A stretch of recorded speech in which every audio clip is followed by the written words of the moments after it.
Very much. I want to thank the callers, or is it those who send via WhatsApp their questions. The one with respect to stamp duty, I do not have comparative figures with respect to stamp duty elsewhere. But the government this year took certain policy decisions to reduce the stamp duty applicable with respect to real estate developments, particularly those that are under the CBI portfolio, so to speak. And in that regard, we reduced the stamp duty from 10% to 2.5%. So that is a most significant reduction to help spur activity in that regard. Additionally, we accorded the same special concessionary rate to TDC for its housing project that is being done in Dewars in West Barstow. So that too has a special concessionary stamp duty, and we hope that that will be passed on to ensure more affordable properties are available to the people of St. Kitts and Nevis. In equal manner, we accorded the same concessionary rate to the NHC development and a special program that was being undertaken by the Development Bank as part of the government effort to improve upon property ownership and housing ownership in the country of St. Kitts and Nevis. So we are on the right track in terms of these. But we have to be careful, though, not to look at a single tax, since in countries a range of taxes could become applicable in the event of any sale or transfer of real estate or property. So to choose one may not give you the full picture, and one need to look at the overall tax policy with respect to real estate to do perhaps the best comparison. Does the government have a role to ensure that VAT is not corrupted? Yes, the government has a role, and we want to play an effective role. I'm not sure that the hotline, although it is an idea that we can't discount at this particular moment in time, but we need to have you, the people out there, advise the government, advise the leadership of any abuses with respect to any tax or any prescription of the government, so that we can take appropriate action. I myself do not have the evidence of the corruption, but if there is, we would like to know so that we can remedy the situation. What about the role of the Consumer Affairs Department in terms of price gouging? Again, we want ethical business people to be involved in doing business here in St. Kitts and Nevis. And while we understand the profit motive, we are also hoping, perhaps we are from the old school in hoping, that people have a conscience. I believe that people should not take advantage of the poor. And by and large, when there is price gouging, it is the poor in our community who suffer the most. Yes, there's a role for the Consumer Affairs Department. It should visit supermarkets and other places which sell products, and to ensure that those that are part of the critical list of items that for which there is an imposed, if you will, price markup, that these items accord with it. The truth is, though, that the bulk of things which people buy, overall, a significant portion of them are not part of what we call the essential parcel. That is something that we need to review, because at the end of the day, man must eat to live. And food in particular, we would want to have the best possible prices. And that is why we encourage competition in certain specific areas, real estate, wholesale, because the prices must be affordable and manageable. That is in part why we made certain adjustment to VAT. That is why during our stimulus package, we ensured that certain items that were critical for health and sanitation, we brought relief in customs duties, etc.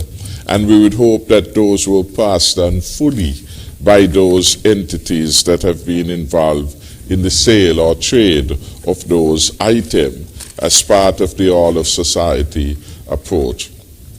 In terms of my closing remarks, I want to say that this has been a very good night, and it shows that we could never underestimate the high level of interest of our citizens of all walks of life in seeing the advancement of this country we all love. We have had, for example, one caller professed this was her first effort at participating in programs like these. Who would have thought that it would take our CBI program and the presence of persons like Dion, like Farron here, who are our citizens who have made significant contribution in this area to bring a new color and a new perspective and an important matter of national development. So I feel good about this, and I want to thank the PR team for giving support to this particular theme for discussion tonight. We need to have more citizens participating constructively in St. Kitts and Nevis. The Citizenship by Investment Program was the brainchild of leaders before us in the 1980s, and I want to thank them for their foresight and to thank the Simmons administration for passing the law in 1984. And of course, successive leaders build upon the work that has been there before, and we all have. Certainly in 1984, the program had no significant impact on the fiscal affairs of the country. By 2012, it had become very significant, and it continues to be. So an idea whose time had come. We could take some pride that we, the citizens of the smallest country in the hemisphere, gave to the world an idea that made good sense. An idea that we could improve our pathway for growth and development by allowing people who meet certain targets to be able to become our citizens and therefore to contribute their resources in furtherance of national development. Many decades after, we have become the platinum brand through hard work, through commitment to the highest level of due diligence, through great marketing efforts which we continue to build upon, through transformation of the program and making it more user-friendly. We have become the best-known brand in the world. 3 cheers to St. Kitts and Nevis. For the next level of development, we want to bring those citizens, because hardly any of them come to St. Kitts and Nevis to live. And so when some persons express concern about the numbers, by and large the experience here and everywhere is that few of them really migrate. So there's no significant adverse development in terms of these so-called economic citizens. Mark, we should make the point that a citizen is a citizen in law, and there is no second-class citizen contemplated by the Constitution of St. Kitts and Nevis. What I would like to see going forward is that we could have these persons really making a serious contribution to the socioeconomic life, whether it is building their vacation home here or their permanent home, bringing their children to study here, because we have an important group of high-quality offshore universities. For example, the Ross University Veterinary School, just to name a few. And we have other entities providing high-quality education. What if they were to come to enjoy the absolutely beautiful climate that we have year around, and by doing so add again to the quality of activities in St. Kitts and Nevis. But we want them to bring their ideas, to bring their networks, to help us move St. Kitts and Nevis forward. During the last campaign, I adopted the idea of Marcus Garvey that St. Kitts and Nevis could be and should be the Garden of Eden. The Garden of Eden typifies, in my view, an area which is flourishing, where people are realizing their full potential, where there is enough food, agricultural stuff, fisheries products for all to be able to have a healthy diet, where people by and large are understanding that they have a stake and a place in this country called St. Kitts and Nevis and are doing their utmost to achieve their highest potential. We want a country where people are not satisfied with mediocrity. People want to do their best. There is a yearning to do better than the generation that went before you. It's a hard road to travel, but the wisdom that Leon gave from his father, who got it from, who it was, quote you use? Martin Luther King Jr. Fly if you can. If you can't fly, then find something else. And if you can't run, then you can walk. And if you can't walk, then you can perhaps crawl. But whatever you do, you must move forward. And I want to give that message to every young person out there interested in starting a business. Take time to become a success story. Don't be impatient with the journey. Sometimes it is not, and most times, it is not for the swiftest. You have to stick with it. You have to look at other examples. Sometimes our people, as soon as they start one business, they want to branch off in so many other things that they lose focus and they don't have the resources to manage.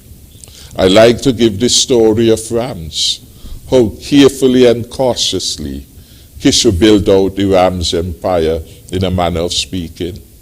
From the Bay Road, how many years before he felt committed to go to Birdrock? And from Birdrock, how long a wait before he went into West Barstow? You have to know your customers. You have to know the markets. And it takes time to know them. It takes time to master.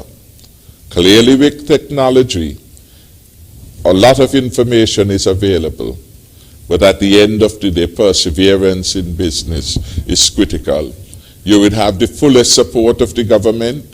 That is why, to engender this new thinking about the enormous possibilities which abound in St. Kitts and Nevis, we started the new life of the new administration with a ministry of entrepreneurship, entertainment, etc.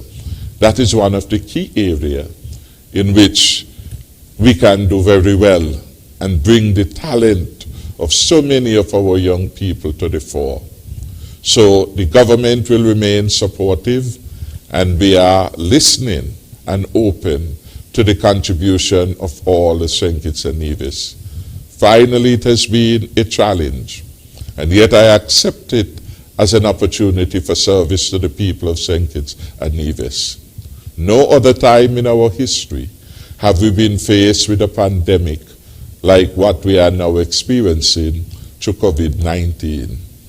I want to thank the people of St. Kitts and Nevis who have shown me so much love, given me so much support, and the opportunity to lead this country at this moment of crisis.